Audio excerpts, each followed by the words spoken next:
Hi,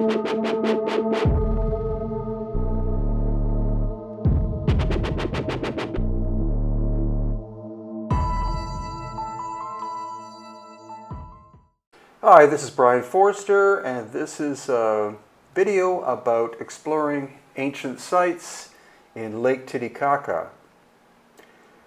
Lake Titicaca, half of it is in Peru and half of it is in Bolivia.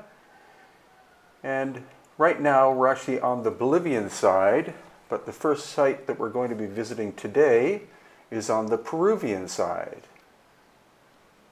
So you can see the rugged nature of the hills and mountains surrounding Lake Titicaca. This is a high-speed hydrofoil that we took, and there is the Bolivian flag waving away as we go at high speed.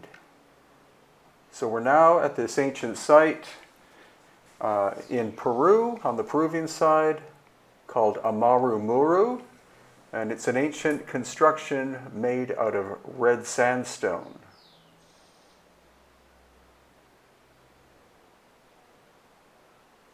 So we have been here many times before.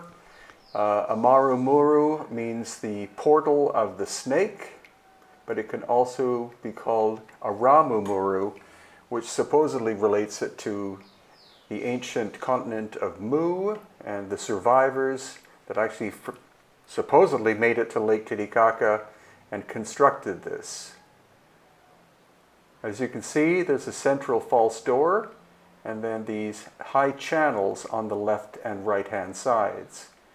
Now we've had people who were very good at energy dowsing in this location, and the best of them said that the central portal is supposedly masculine energy and the left and right sides are feminine.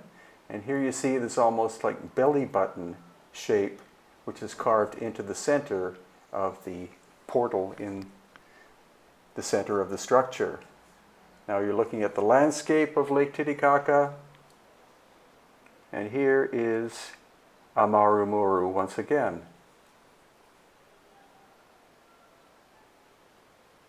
This is one of the channels that you can see carved into the red sandstone going up, covered in bird droppings, unfortunately. And the curious thing is no one, as far as I can tell, knows who constructed it. Some say the Inca, but it's not really an Inca-style construction at all. And the other possible candidate would be the Tiwanaku culture, but they, I don't think, were responsible. The local people don't know who made it, but actually the local people are afraid to go here at night because they say that balls of light come in and out of the central portal. Whether that's the case or not, I really don't know. I energetically don't pick up much of anything there, but it is quite a unique construction. And here, as the sun goes down, you get another view once again of the inserts on the left and right, and also the central doorway. It's used quite a bit for modern day ceremony by, I guess, New Age people.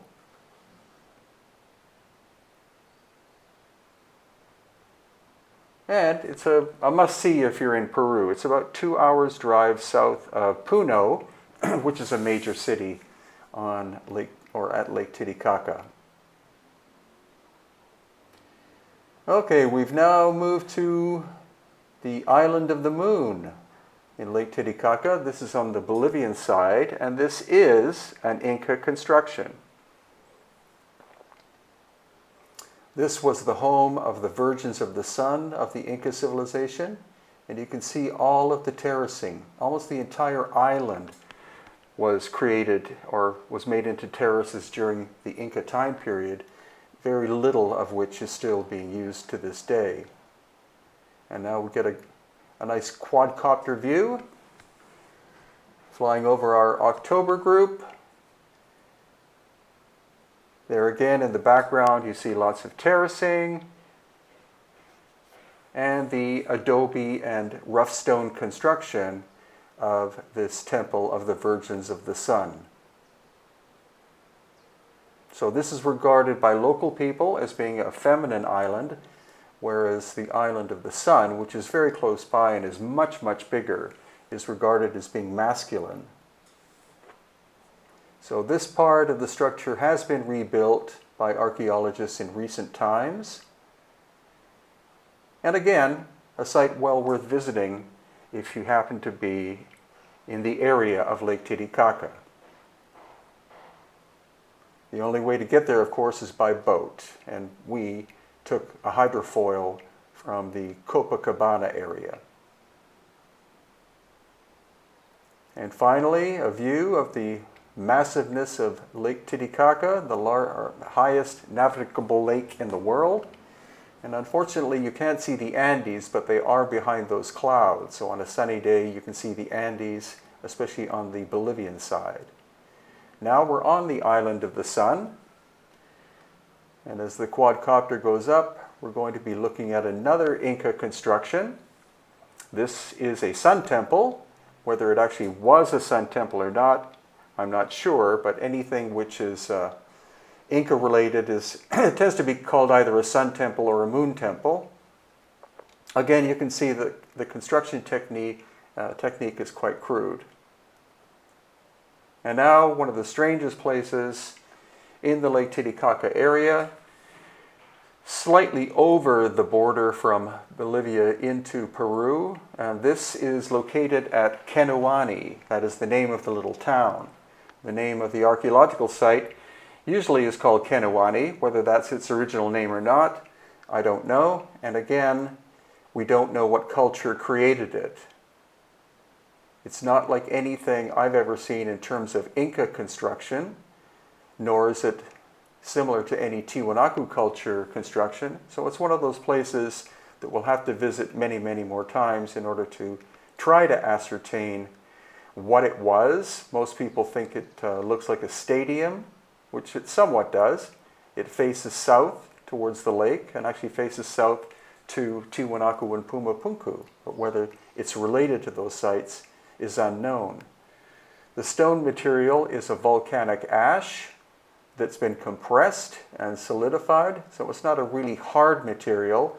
We see plenty of tool marks on the surfaces that look very much like chisel marks, but as the Inca and other related cultures had no metal material stronger than bronze, again, it makes this place an enigma, as well as the fascinating curved staircases that you can see. And as we go in again with the little quadcopter, you see that the terracing or steps or stairs or seating is very even. And now you're going to get a glimpse of Lake Titicaca in the background.